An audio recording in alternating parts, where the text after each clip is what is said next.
conversation now.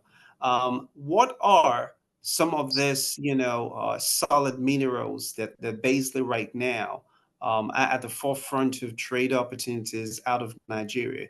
And I carefully want us to respond. Yes, we do recognize the fact that there's a global demand, but we also understand that, even within the African region itself, there's a high need, okay, for some of these products. And maybe we sometimes just need to focus on our own continental trade opportunities as against, just an aggressive approach to just, outside the shores of Africa. So if you don't mind, Dr. Janet, ma'am, please take a lead on that, just to be more specific. Thank you so much, Sahid. And it's like you read my mind, because I knew that when we were some 6 years ago, when the African Continental Free Trade Agreement came on board, a committee was set up, you understand, to trigger the operations across Africa. And you find out that different committees were set up to look at the different components of it, state of origin, where that is where a particular product comes off, how the mobility, how you track it, and who does what, and how eventually it gets to the markets. And you look at Africa as a country, 55 countries. Look at the population, add together. Nigeria is projected to get about 230 million by 2030. With a higher population of over 60% youth population. Take countries like that and add up whatever product you are able to produce in Africa and circulate within Africa is enough to even make every African country comfortable. But like Soundcourt spoke, Tony, the problem is leadership. Right now, if you look at the East African belt, I had a presentation in DC last year. Is it this year? Yeah. That's in the CSPF forum, which I represent West Africa and Central Africa. And we looked at it and you said, in East Africa alone, look at the copper, the manganese, the lithium that is coming from that axis. Look at West Africa. Look at the gold from Mali, Burkina Faso, Ghana, Nigeria. Then look at the gems across, especially in countries like Nigeria. Look at the emerald from Zambia. Look at the copper from Zambia. You can go on and on.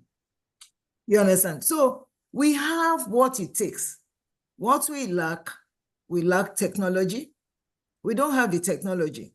And when you don't have technology, you are looking at the material, you cannot convert. What do you use to convert?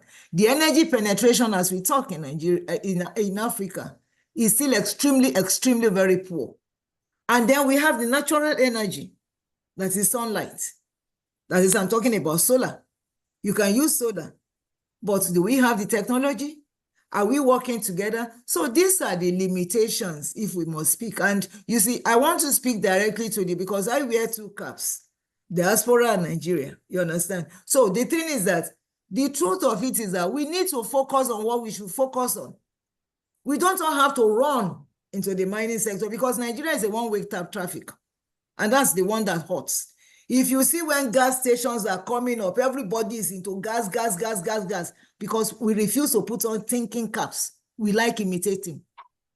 Whereas if we take the gold, for instance, and we want to work with gold, I decided to isolate and pick gold and gem. Because when I saw the staggering figures of what Nigerians spend on gold, I said, let us take the gold. And we started what we call the Lagos Gold and Gemstones, as a gemstone conference and exhibition. We did not just arrive at it like that. We looked at Lagos as being strategic. When you talk of the fashion headquarters in Africa, you cannot miss out Lagos. When you talk about the financial capital, I'm not talking of stolen funds. I'm not talking of looted funds. I'm talking of hard-earned funds from business. It is Lagos. When you talk about the natural geographical location, where you have entrance, from different sources, sea, land, air, it is Lagos. You understand? So in terms of markets, the users, the people who use it, all you have to look at, even when you go to China, you go anywhere, they say, do you want, go and Google And I think my sister, I'm looking at Victoria there, say, cause Nigerian jewelry, bogus big jewelry. That's what we like. See our men, the chain. See our traditional leaders. You understand? So that means that that's one business we can even take from A to Z and see how we improve on it and see what we are earning. Practical. Same thing with gemstones. But what do we do? You understand? Everybody now is chasing lithium. Everybody is chasing this. I'm sorry, Sadiq, I'm not hitting you. But we forget about what you call technological evolution. Already the world is leaving behind lithium. That's the funny thing. Because the rate of turnover of technology now is great. But there are some minerals that will never leave the stage. Gold will never leave.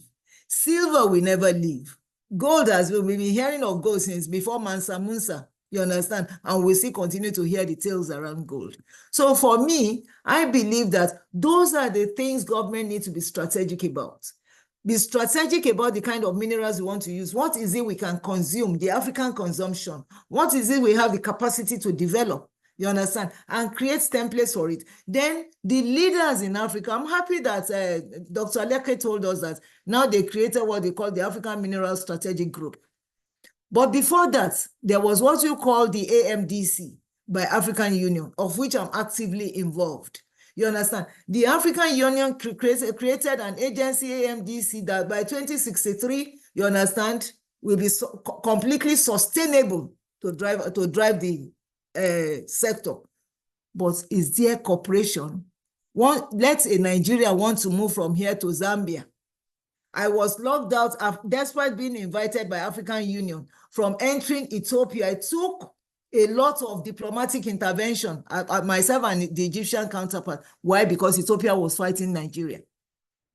Petty things like that we can't access, and yet on paper we have it. So these are things that needs to be addressed. Why do I need a visa to move from Nigeria to Zambia? Why do I need a visa to move from Nigeria to Namibia?